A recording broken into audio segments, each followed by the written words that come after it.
Now, first of all, welcome back, guys, and thank you so much for watching this video. I wish you a Merry Christmas with God's blessings during this festive season. But just a humble request from me to you is that if you're currently watching this and you haven't subscribed, please just support me by subscribing to my YouTube channel. And if you have already subscribed and you're watching this, please just give this video a like or just press that thumbs up button below so that YouTube can recommend this video to reach out to others so that it can receive a lot of viewers. And to my supporters, to my subscribers who are currently watching this, I just want to take this opportunity also to thank you so much, guys, for your continued support. Now, let us go straight into the details of this video today without wasting a lot of time. Now, yesterday, during the Christmas day, President William Samoei Ruto went ahead to deliver a strong message to Uhuru Kenyatta and Raila Amolo Odinga. First of all, William Ruto congratulated Raila Amolo Odinga by playing a responsible oversight role in the opposition side. And this is what he said. Let me just read for you the message that William Ruto conveyed.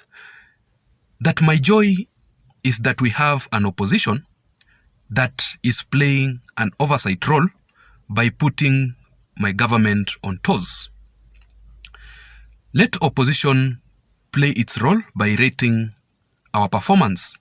It is their constitutional right. However, William Ruto also went ahead and requested Uhuru Kenyatta and Raila Amolo Odinga, together with all the Azimio la Umoja or the opposition leaders, to stop harassing him and give him more time so that he can stabilize the economy of the Republic of Kenya. Let me just read for you what he said. This is what he said, that those trying to harass me, I am telling them to come slowly. Let us plan and come up with strategies on how we can establish the economic foundation of our country on a stable economic foundation, which will see our country becoming economically stable instead of depending on debts to run this country. From this recent message that I've just read for you, what I'm getting from this message is two things. Number one, President William Ruto was clearly trying to reply to what Raila Amolo Odinga said recently on William Ruto's first 100 days in the office as the official president of the Republic of Kenya.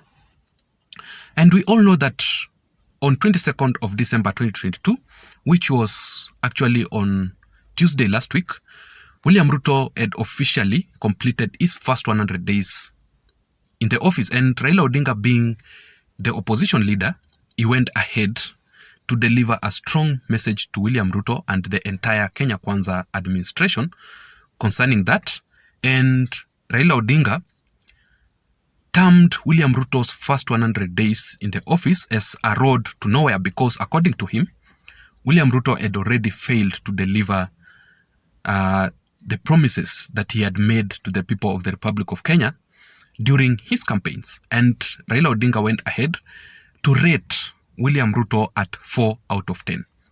So the second thing that I'm getting from this message is that William Ruto is trying or is blaming the retired President Uhuru Kenyatta and the previous Jubilee administration for depending so much on debts to run this country. But the reasons as to why Dr. William Ruto is requesting to be added some more time and not to be harassed by the opposition side is because of this. Number one, Dr. William Ruto wants to lay out plans to embrace a saving culture here in Kenya. You know, for a very long period of time, in fact, since Kenya got independence, Kenya has not been saving. Kenya has always been depending on loans and huge debts to run the operations of this country. But this time round, Dr. William Ruto wants to do things differently.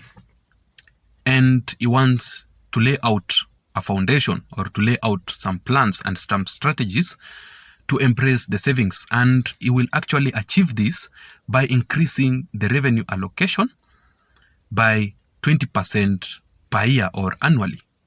That is why William Ruto is requesting for some more time in that. And the second thing, on lowering of food prices, because the Azimio leader Raila Odinga attacked William Ruto very badly in his first 100 days, claiming that food prices or basic commodities here in Kenya are at high prices, and majority of Kenyans cannot afford a simple meal because of that issue. But concerning that, William Ruto has gone ahead to subsidize fertilizers to be at lower prices for farmers, so that, farmers can afford these cheap prices of fertilizers to increase food production. So according to William Ruto's opinion, instead of him going ahead to subsidize on maize flour or on consumption, he has gone ahead to subsidize production. And due to that, if the food prices increases, then the demand will lower. Therefore, the food prices will go down automatically.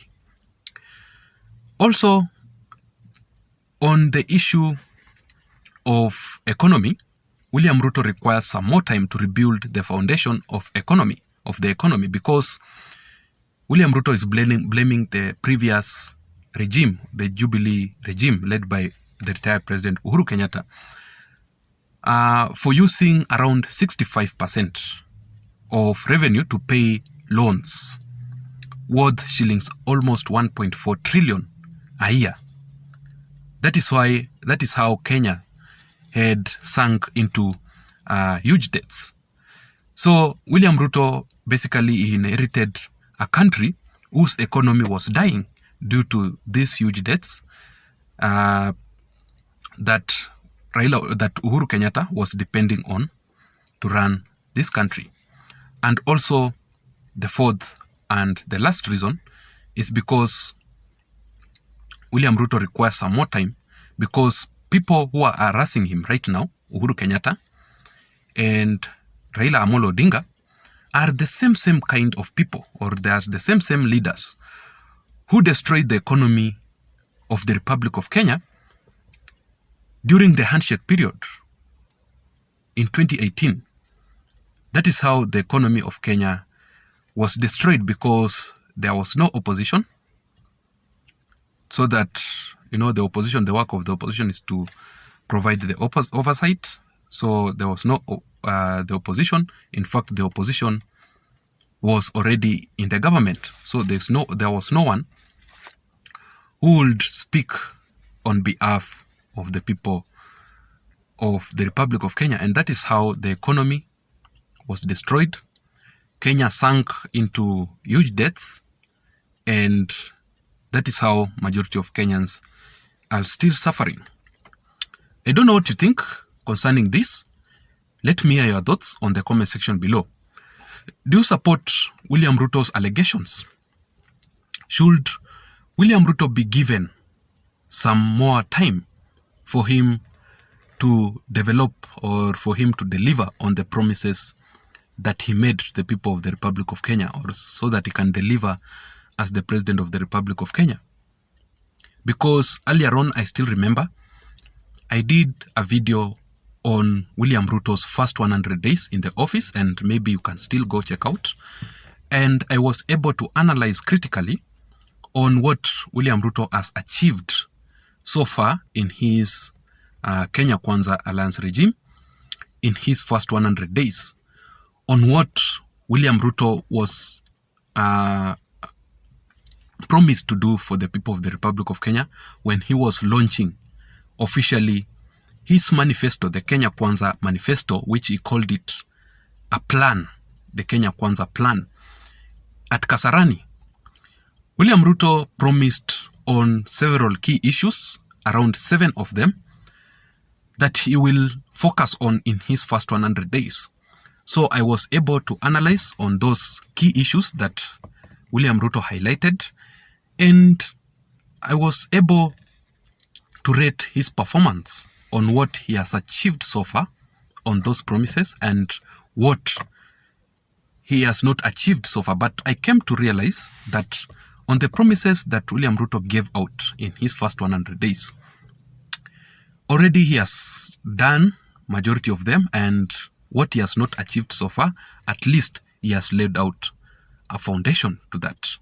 I don't know, think, let me hear your thoughts on the comment section below. Otherwise, I don't have much to add on. I wish you a Merry Christmas, but please don't forget to support me by subscribing. Thank you so much. Until next time, my name is Json.